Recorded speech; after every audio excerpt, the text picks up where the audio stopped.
ನೋಡ್ರಿ, ಇದು ಸಾರ್ವಜನಿಕ ಬಳಕೆಗೆ ಉಪಯೋಗಿಸ್ತಿದೀವಿ ಆಲ್ರೆಡಿ. ಇದು ಪುರಸಭಾ ರಸ್ತೆ ಅಂತ ಹೇಳಿ ನಾವು ನಮ್ಮ ದಾಖಲೆಯಲ್ಲಿ ತೋರಿಸ್ಕೊಂಡಾಗಿದೆ. ನಿಮ್ದು ಜಾಗ ಇದ್ರೆ ನಿಮ್ಗೆ ಪರಿಹಾರನ ತಗೊಳ್ಳಿಕ್ಕೆ ನಿಮ್ ಕಡೆ ಏನ್ ಸಹಾಯ ಬೇಕು ನಾನು ಮಾಡ್ತೀನಿ ಅಧಿಕಾರದ. ಕರೆಕ್ಟಾ? ಹಾ, ಓಕೆ. ನಮ್ಮಂತ ನಾ ಏನ್ ಮಾಡೋದು ನಾನು ಖಂಡಿತ ಮಾಡ್ತೀನಿ. ಬನ್ನಿ.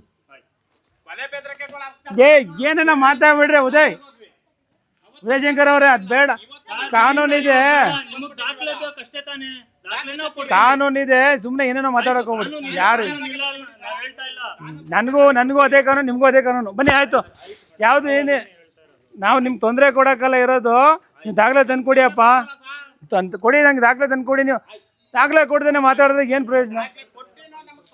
ಈ ಸ್ವತ್ತು ಸುಮಾರು 15-20 ವರ್ಷಗಳ ಹಿಂದೆ ನಾವು ಯಾರೂ ಇಲ್ದಲೇ ಇದ್ದಾಗ ರಸ್ತೆನ ಮಾಡಿಕೊಂಡ್ರು. ಪೂರ್ತಿ ಬೇಲಿ ಇತ್ತು. ಆ ಬೇಲಿ ಇದ್ದಂಥ ಕಾರಣಕ್ಕೆ ಎಲ್ಲ ರಸ್ತೆ ಹೊಡೆದು ಹಾಕಿದ್ರು. ರಸ್ತೆನ ಮತ್ತೆ ಬೇಲಿ ಹಾಕೋದಾಗ ಕೊಲೆ ಬೆದರಿಕೆ ಹಾಕಿದ್ರು. ಕೊಲೆ ಮಾಡ್ತೀನಿ, ಸಾಯಿಸ್ಬಿಡ್ತೀನಿ ಅಂತ ಬೆದರಿಕೆ ಹಾಕಿದ್ರು. ಈ ಸ್ವತ್ತು ನಾವು ಎಷ್ಟೇ ಸಾರ್ತಿ ಪ್ರಯತ್ನ ಮಾಡಿದ್ರು ಪರಿಹಾರ ಕೊಡ್ಸೋಕ್ಕೂ ಬರಲಿಲ್ಲ. ಅದೇ ಮನೆ ಇರತಕ್ಕಂಥವ್ರು ಕೌನ್ಸಿಲರ್ಗಳಾದರೂ ಅಧ್ಯಕ್ಷರಾದರೂ ಯಾವುದೇ ಕಾರಣಕ್ಕೂ ನಮಗೇನು ಮಾಡೋಕ್ಕೆ ಬಿಡಲಿಲ್ಲ. ನೀನು ಒಬ್ಬಂಟಿ ಮನೆ ಇದೆಯಾ, ನಿನ್ನ ಸಾಯಿಸ್ತೀವಿ ಅಂತಲೂ ನಮಗೆ ಬೆದರಿಕೆ ಹಾಕೋರು. ಆದರೂ ನಾನು ಇದ್ದೀನಿ. ಇವತ್ತು ಮಣ್ಣು ಯಾರೋ ಹೊಡ್ಕೊಂಡು ಹೋಗ್ತೀರೋ, ಮಣ್ಣು ಹೊಡಿಯಪ್ಪ ಅಂತೇಳಿ ನೀನು ಹೊಡೆಸ್ಕೊಂಡೆ. ನನ್ನ ಜಾಗಕ್ಕೆ ಹೊಡ್ಸಿದ್ದೀನಿ ನಾನು. ಇನ್ನೇನು ರೋಡ್ಗೆ ಅಂತ ಅಂದ್ಬಿಟ್ಟು ಹೊಡ್ಸ್ಕೊಂಡಿಲ್ಲ. ಚರಂಡಿ ಮುಚ್ಚಬಾರ್ದ, ಪಕ್ಕಕ್ಕೆ ಹಾಕ್ಕೊಂಡಿದ್ದೆ. ಹೇಳ್ಬೇಕಾಗಿತ್ತು ಇವರು, ಚರಂಡಿ ಮುಚ್ಚಿದೆ ತಗೋ ಅಂತ ಹೇಳ್ಬೇಕಾಗಿತ್ತು. ಆದ್ರೂ ಏಕಾಏಕಿ ಬಂದು ಪೊಲೀಸ್ನವ್ರು ಕರ್ಕೊಬಂದು ನನ್ನ ಮೇಲೆ ದೌರ್ಜನ್ಯ ಮಾಡ್ತಾಯಿದ್ದಾರೆ. ಈ ಜಾಗ ಕೋರ್ಟಿನ ಆದೇಶ ಎಲ್ಲ ಇದ್ರೂ ಸುತ ನಮ್ಮ ಮೇಲೆ ದೌರ್ಜನ್ಯ ಮಾಡ್ತಾವ್ರೆ. ಇಷ್ಟೆಲ್ಲ ಕಾಪಿಗಳು ನಮ್ಮ ಹತ್ರ ಇದ್ದು ಎಲ್ಲ ಇದೆ. ಅದಕ್ಕೂ ಸೇರಿಸಿ ಕಂದಾಯನೂ ಸುತ್ತ ಕಟ್ತಾ ಇದ್ದೀವಿ. ಪ್ರತಿಯೊಂದು ಐತೆ. ಹಾಕಕ್ಕೆ ಹೋದಾಗ ಏನಾರು ಒಂದು ಕಿತಾಪತಿ ಇವತ್ತು ನಮ್ಗೆ ಒಂದು ಒಳ್ಳೆ ಅವಕಾಶ ಮಾಡಿಕೊಡಿ ಅಂತ ಕೇಳಿದಾಗ ನಿಂದೇನೈತೆ ತಗೊಂಬ, ಎಲ್ಲ ನಿನ್ನ ಸುಲಭ ಪತ್ರಗಳು ಮಡಿಕೊಂಡಿದ್ದೆ.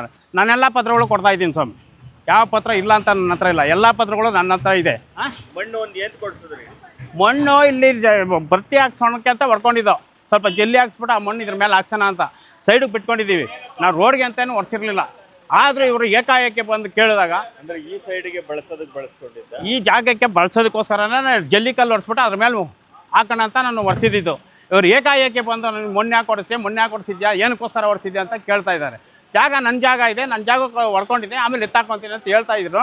ಏಕಾಏಕಿ ಪೊಲೀಸ್ನವ್ರು ಕರ್ಕೊಂಡ್ಬಂದು ಮುನ್ಸಿಪಲ್ ಅಧಿಕಾರಿಗಳು ಬಂದು ನಮ್ಮ ಮೇಲೆ ದೌರ್ಜನ್ಯ ಮಾಡ್ತಾ ಇದ್ದಾರೆ. ಏನಿದು ಜಾಗ, ಇದು ಅವ್ರ ಜಾಗದಲ್ಲಿನೋ ನೀವೆಲ್ಲ ಇದು ಮಾಡ್ತಾ ಇದ್ದೀರಾ ಅಂತ ಅವರು ಆರೋಪ. ಇಲ್ಲ, ಇದು ವಾರ್ಡ್ ನಂಬರ್ 19ರಲ್ಲಿ ನಮ್ಮ ಈಗಾಗಲೇ ನೋಡಿರ್ಬೋದು, ಎರಡೂ ಬದಿನಲ್ಲಿ ಚರಂಡಿ ನಿರ್ಮಾಣ ಆಗಿದೆ. ಈ ಹೊಸದಾಗಿ ಏನು ಮಾಡ್ತಾ ಇಲ್ಲ ನಾವು. ಈಗಾಗಲೇ ಎಕ್ಸಿಸ್ಟಿಂಗ್ ಇರೋಂಥ ಚರಂಡಿಗೆ ಅವರು ಮಣ್ಣು ಹಾಕಿದ್ರು. ಈ ಪ್ರಾಪರ್ಟಿ ನಮ್ಮದು ಅಂತ ಹೇಳ್ತಾರೆ. ಅದಕ್ಕೆ ನಾವು ದಾಖಲೆ ತಂದು ಕೊಡಿ ಅಂತ ನಾವು ಒಂದು ವಾರದ ಮುಂಚೆ ಬಂದು ಸ್ಥಳಕ್ಕೆ ಬಂದು ಅವ್ರಿಗೆ ಹೇಳಿ ಹೋಗಿದ್ರು ಕೂಡ ಅವರು ಅವಕಾಶ ಕೊಟ್ಟಿದ್ವಿ. ಇಲ್ಲಿ ಅಮೃತ್ ಸ್ಕೀಮಲ್ಲಿ ಪೈಪ್ಲೈನ್ ಕುಡಿಯೋ ನೀರನ್ನ ಮನೆ ಸಂಪರ್ಕದ್ದು ಕುಡಿಯೋ ನೀರನ್ನು ನಲ್ಲಿನ ಅಳವಡಿಸ್ಲಿಕ್ಕೆ ಬಂದಿದ್ವಿ. ಆವಾಗ ಇವರು ಅಡ್ಡಿಪಡಿಸಿದ್ರು ಕೆಲಸಕ್ಕೆ. ಆವಾಗ ಅವರು ಕೇಳಿದಾಗೆ ನಾವು ಸಮಯ ಕೊಟ್ಟು ಅವರಿಗೆ ಒಂದು ವಾರಗಳ ಕಾಲ ದಾಖಲೆಗಳನ್ನು ಸಬ್ಮಿಟ್ ಮಾಡಿ ಅಂತ ಹೇಳಿದ್ವಿ. ಯಾವುದೇ ದಾಖಲೆಗಳನ್ನು ನಮ್ಮ ಪುರಸಭೆ ಕಚೇರಿಗೆ ಸಲ್ಲಿಸಿಲ್ಲ. ಅದಾಗಿಯೂ ಕೂಡ ಇವತ್ತು ಏಕಾಏಕಿಯಾಗಿ ಚರಂಡಿನ ಪುರಸಭೆಯ ಆಸ್ತಿಗೆ ಅವರು ಮಣ್ಣನ್ನು ಹಾಕಿ ಹಾನಿ ಮಾಡಿದ್ದಾರೆ. ಸೊ ಅದನ್ನು ಈಗ ನಾವು ಪೊಲೀಸ್ ಒಂದು ಸಂರಕ್ಷಣೆಯೊಂದಿಗೆ ನಾವು ಇವತ್ತು ತೆರವು ಮಾಡಿದ್ದೀವಿ. ಹಾಗೆಯೇ ಇಲ್ಲಿ ನಲ್ಲಿನೂ ಕೂಡ ಹಾಕಿಸ್ತಾ ಇದ್ದೀವಿ. ಏನು ಯೋಜನೆ ಇದೆ ಸರ್ಕಾರದ ಯೋಜನೆ, ಅದನ್ನು ಅಡ್ಡಿಪಡಿಸಂಗೆ ಸಾರ್ವಜನಿಕರಿಗೆ ಕುಡಿಯೋ ನೀರಿನ ಯೋಜನೆಯನ್ನು ನಾವು ಜಾರಿಗೆ ತರ್ತಾ ಇದ್ದೀವಿ. ಮಾಡ್ಕೋಬೇಕು, ರೈಟಿಂಗಲ್ಲಿ ಕಂಪ್ಲೇಂಟ್ ಕೊಡಬೇಕು. ಆಯಿತಾ? ಸರ್ಕಾರಿ ಕೆಲಸಕ್ಕೆ ಅಡ್ಡಿಪಡಿಸಿದ್ರೆ ಕಂಪ್ಲೇಂಟ್ ಕೊಡ್ತೀವಿ. ನನಗೆ ವರದಿ ಮಾಡೋಷ್ಟೇ. ಇದು ನಾಳೆ ಬೆಳಿಗ್ಗೆ, ಇದು ಕುಡಿಯೋ ನೀರು ಯೋಜನೆದು ಪೈಪ್ಲೈನ್ ನಾಳೆ ಬೆಳಿಗ್ಗೆ ಕೆಲಸ ಆಗಬೇಕು. ಅರ್ಥ ಆಯ್ತಾ? ಓಕೆ.